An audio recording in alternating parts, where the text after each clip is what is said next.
Parts of the circle. Circle definition. A circle is a closed two-dimensional figure in which the set of all the points in the plane is equidistant from a given point called center. Every line that passes through the circle forms the line of reflection symmetry. Also, it has rotational symmetry around the center for every angle.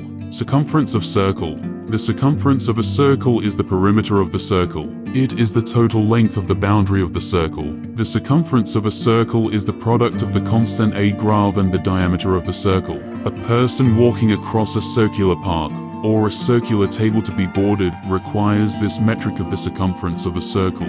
The circumference is a linear value, and its units are the same as the units of length. Diameter of a circle. The diameter of a circle is a line that passes through the center and meets the circumference at opposite ends. It is twice as long as the radius of the circle.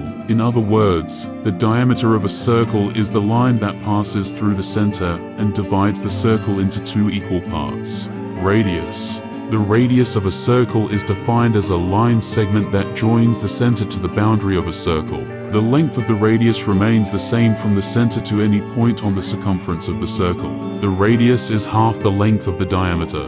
A chord of a circle is a straight line segment whose endpoints both lie on a circular arc. Segment is a region of a disk which is cut off from the rest of the disk by a straight line.